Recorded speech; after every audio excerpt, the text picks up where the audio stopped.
एक सुनसान गांव था, सीतापुर। इस गांव में काफी कम घर थे, इसीलिए यहाँ लोगों को अक्सर रात में भूतों और चोरों का बहुत डर लगता था।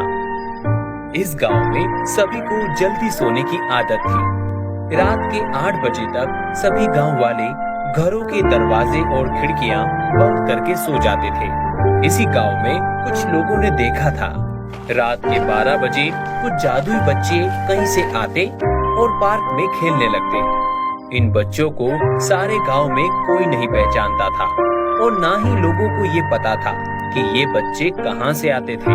ये बच्चे रोज रात को खेलते और जोर जोर से गाने बजाते। सभी गांव वाले डर के मारे कभी अपने घर के दरवाजे नहीं खोलते और ना ही बाहर निकलते। सवेरा होने तक ये बच्चे गायब हो जाते। ये सीतापुर में रोज का किस्सा था। इसी गांव में रामू नामक एक किसान अपनी पत्नी सुशीला और बेटे चिंटू के साथ रहता था। चिंटू बहुत ही शरारती बच्चा था। वो अक्सर शरारत करता था और गांव में सभी को परेशान करता था।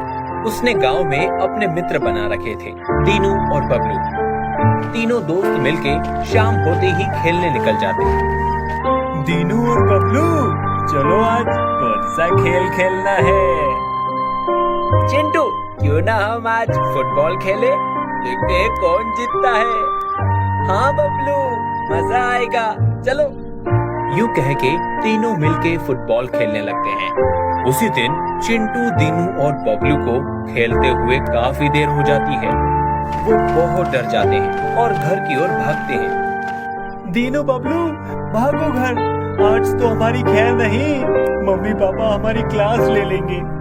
हाँ चिंटू, हमें भागना चाहिए अब घर, वरना हमारी खैर नहीं। तीनों जल्दी जल्दी भागते दौड़ते अपने अपने घर पहुंचते हैं। बेटा चिंटू, तुमको मैंने कितनी बार कहा है, रात होने से पहले घर आ जाया करो। चलो अब जल्दी से सो जाओ बेटा, बाहर वो बच्चे खेलने आ जाएंगे। बाबा, आखिर कौन है ये जादुई बच्चे और आप हमें क्यों नहीं देखने देते उन्हें? बेटा क्या पता ये बच्चे किसी पे क्या जादू ना कर दे। तुम चुपचाप सो जाओ बेटा और कभी इन बच्चों को देखने की गलती ना करना। यूं ही दिन बीतते हैं और सीतापुर का कोई व्यक्ति रात को 8 बजे के बाद बाहर नहीं निकलता। अचानक एक रात चिंटू को उल्फत सूझती है। जब रात होती है तो वो सोने की एक्टिंग करता है। जब घर पे सब सो जाते हैं तो वो जाग जाता है। वो बबलू और दीनू दोनों को कॉल करता है और कहता है, बबलू, दीनू, आज हम इन जादुई बच्चों को देखते हैं और पता लगाएंगे कि ये बच्चे आखिर है कौन। हाँ चिंटू, दीनू, चलो खिड़की से देखते हैं। तीनों अपनी अपनी खिड़की में से झांक के बाहर देखते हैं तो उन्हें कुछ जादुई और मायावी बच्चे बाहर के गार्डन में खेलते हुए दिखते हैं। उनके पास तरह तरह के जादुई खिलौने होते हैं। ये सब देख के चिंटू, बबलू और दीनू के मन में लालच आ जाता है। उन्हें भी उन बच्चों के साथ खेलने का मन करता है। अगले दिन वो तीनों आपस में मिलते हैं और तय करते हैं कि वो जादुई बच्चों के साथ खेलेंगे। बबलू और दीनू, आज हम तीनों मिलके उन जादुई बच्चों के साथ रात को खेलेंगे। आज हम मम्मी पापा को चकमा देंगे। जैसे ही रात हो जाएगी चुपचाप अपने घरों से बाहर निकल जाना। हाँ चिंटू, मजा आएगा। दीनू, क्या कहते हो? जरूर, ये रात तो बड़ी मजेदार होने वाली है। ये कह के तीनों बहुत हंसते हैं। उसी रात जैसे ही सारे गांव वाले सो जाते हैं, तीनों बच्चे अपने अपने घरों से चुपचाप बाहर निकल जाते हैं और उन जादुई बच्चों के पास जाते हैं। हमें भी आपके साथ खिलाओ, प्लीज, हमें खेलना है आपके साथ। ओह, तो तुम्हें हमारे साथ खेलना है? ठीक है, ये लो बाजा, इसे बजाओ। सभी बच्चों को खेलने में बहुत मजा आता है। तभी अचानक रात के 2 बज जाते हैं। जादुई बच्चे गायब हो जाते हैं और उनकी जगह पे 3 जादुई चुड़ैल आ जाती हैं और चिंटू, दीनू और बबलू को पकड़ लेती हैं। चिंटू, दीनू और बबलू तीनों चुड़ैल को देख के बहुत डर। हा हा हा हा हा, बहुत होशियार समझते हो अपने आप को। तुम्हारे मम्मी पापा ने तुम्हें कहा था कि बाहर मत निकलना, पर तुमने उनकी एक नहीं मानी।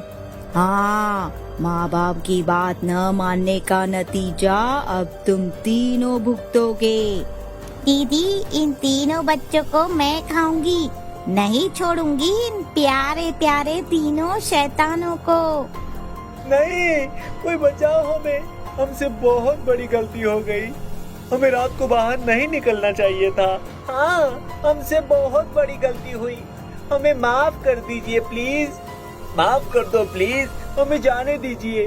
वहाँ चिंटू के पापा आ जाते हैं और अपने पास से एक बोतल निकालते हैं जिसमें गंगा जल होता है।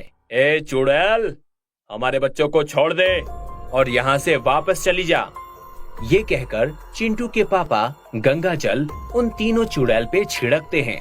जैसे ही गंगा जल तीनों चुड़ैल पर गिरता है, तीनों वहाँ से भस्म होके गायब हो जाती हैं। बच्चों, तुम्हें मना करने के बावजूद तुम तीनों रात को घर से बाहर निकले। आज के बाद कभी ऐसा न करना और अपने से बड़ों की हमेशा बात सुनना। हाँ पापा, हम वचन देते हैं, आज के बाद हम बड़ों की हर बात मानेंगे और कभी देर रात तक घर से बाहर नहीं निकलेंगे। हमें हमारी गलती का एहसास है, हमें माफ कर दीजिए प्लीज। ये कहकर चिंटू के पापा तीनों बच्चों को अपने साथ ले जाते हैं और बबलू और दीनू को अपने अपने घर पे छोड़कर चिंटू को अपने साथ घर ले जाते हैं।